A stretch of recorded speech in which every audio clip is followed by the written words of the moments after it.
전세 계약 기간이 아직 많이 남아 있어요. 그럴 때 내가 집주인한테 나간다고 태거 통보를 하면 복비는 어떻게 하고 보증금은 어떻게 돌려받을까요?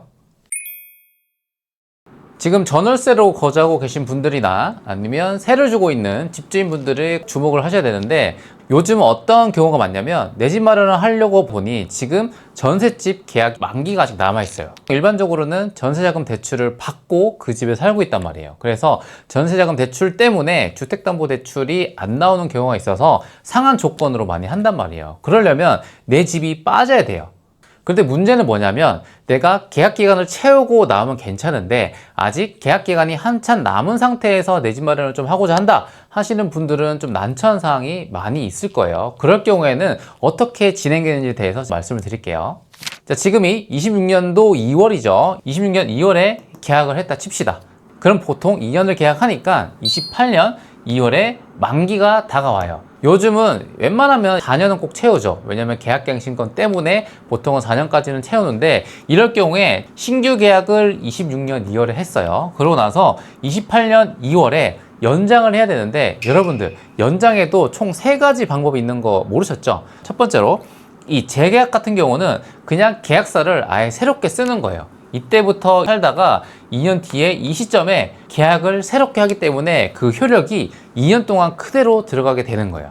두 번째는 묵시적 갱신이란 거 뭐냐면, 만기가 28년 2월이죠. 그럼 집주인이 6개월 전부터 2개월 전까지 이 사이에 아무런 얘기가 없어요. 그러고 그냥 지나갔어. 그러면 아무런 말 없이 묵시적으로 그냥 또 다시 2년 동안 연장이 된다는 얘기예요. 그래서 집주인분들은 6개월에서 2개월 사이에는 꼭 임차인에게 먼저 의사를 물어보셔야 됩니다. 나갈 거냐, 아니면 더 살 거냐, 이렇게 묵시적 갱신이 안 되기 위해서는 이렇게 꼭 행동을 취해 주셔야 되고요. 계약갱신 청구권은 뭐냐? 계약갱신 청구권은 임차인을 보호하기 위해서 만든 법이에요.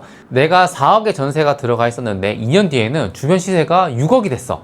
그럼 2억을 어떻게 마련해요? 이랬을 경우에 집주인한테 저는 연장할 겁니다. 5%까지만 올려주세요. 그러니까 시세가 2억이 차이가 나더라도 내 기존의 전세 보증금의 5%까지 상한 대로 올릴 수 있거든요. 그래서 이랬을 경우에는 5%면 4억 2천이죠. 4억 2천까지 최대치로 하고 또 2년 동안 살 수 있다. 이게 바로 계약갱신 청구권이에요. 자, 그럼 제가 왜 이 연장에서 3가지를 나눠놨냐면, 여러분 현재 임차 생활을 하고 있다면 좀 주의해야 될 경우가 바로 A일 경우예요. B씨일 경우에는 어떻게 보면 혜택이라고 할 수 있겠죠. 임차인을 보호하는 권리 안에서 여러분들이 이제 행동을 할 수 있는데, 연장을 했을 때 묵시적 갱신이거나 계약갱신 청구권을 사용한 상태에서 연장이 됐다. 28년 2월에 연장을 했어요. 그리고 2년 뒤에 30년 2월에 나가야 되는데 내가 갑자기 29년도에 집 사고 싶어. 그러면 집주인한테 저는 지금 집을 사야 되니까 방 빼주세요 라고 이제 통보를 하죠. 이렇게 됐을 때 집주인 입장에서는 갑자기 아니 계약기간이 남았는데 무슨 얘기냐 라고 할 수 있는데, 자, 이 2가지 케이스에서는 이걸 적용할 수 있어요.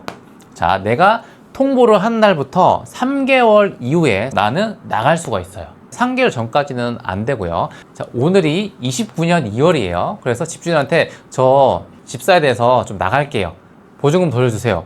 하면 집주인은 3개월까지는 임차인을 구하거나 보증금을 구해서 29년 5월이 될 때 임차인한테 보증금을 내줘야 돼요.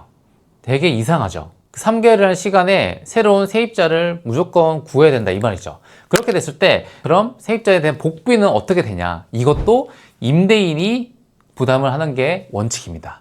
그리고 복비랑 3개월이라는 조건이 계약갱신 청구권을 사용해서 연장하고 거주하고 있을 때에도 똑같이 해당이 돼요. 그렇기 때문에 계약갱신 청구권이나 묵시적 갱신으로 연장하는 시점에서 사용하게 되면 복비 그리고 3개월이라는 조건을 임차인분이 활용할 수 있다. 대신에 지금 내가 신규 계약 기간 중이거나 아니면 연장을 했는데 새로운 재계약서를 쓰고 나서 28년도부터 30년까지 2년을 산다고 했을 때는 내가 당장에 나간다고 해서 이 3개월이랑 복비, 임차인의 권리를 행사할 수가 없습니다. 이럴 때 어떻게 되냐? 이 기간까지 기다리거나 아니면 집주인한테 정말 부탁을 해서 제가 복비를 부담하고 새로운 세입자를 맞출게요. 아니면 집주인께서도 조금 협조를 해주면 안 됩니까? 라고 얘기를 하면서 새로운 임차인이 와야지 그 보증금으로 나한테 보증금을 다시 돌려주거든요. 그래서 여러분들한테 말씀드리고 싶은 건 뭐냐, 임차 생활을 할 때 내 집 마련을 생각하고 있는 분들이라면 연장하는 시점에는 재계약보다는 묵시적 갱신이나 계약갱신 청구권을 사용한 다음에 생활을 하시는 게 오히려 그런 측면에서는 조금 더 유리할 거예요. 자, 그리고 여기서 계약갱신 청구권을 이제 쓴다고 생각을 할게요. 이럴 경우에는 증거를 남겨야 돼요. 연장을 할 때 계약갱신 청구권을 사용해서 연장을 한다라는 문구를 꼭 문자로 남겨주시거나 아니면 계약서에 작성을 하셔서 재계약을 하시면 좋을 것 같아요. 그런 문구 없이 재계약하게 되면 조건을 활용할 수가 없으니까 꼭 한번 확인해 보시고요. 나는 부득이하게 상황상 갑자기 결혼을 하게 됐거나 했을 때 전세를 빼고 집을 사야 되는 경우라면 집주인에게 부탁을 하셔서 협조를 구하는 식으로 요청을 하시면 더 좋을 것 같습니다. 하지만 그게 100% 빠지리라고는 보장을 못해요. 그래서 임차 수요가 많은 곳에 임차를 하는 것도 방법 중에 하나니까요. 매매든 전세든 수요가 많은 곳에 거주하는 걸 추천드릴게요.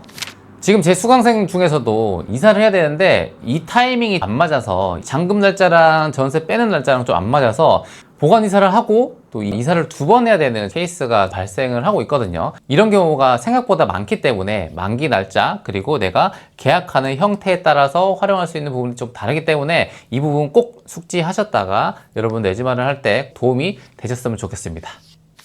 요즘 시장을 돌아다녀 보면 전세 매물도 정말 없고 매매 매물도 없고 매물 자체가 많이 없거든요. 전세도 계속 오르고 있기 때문에 전세 시장에 대한 리스크가 조금씩 더 커지지 않을까 걱정이 되는데 이런 부분 꼭 알아놓으셨다가 잘 활용해 보셨으면 좋겠습니다. 오늘 영상도 도움이 되셨다면 구독, 좋아요 눌러주시고요. 다음 영상에서 뵙도록 하겠습니다.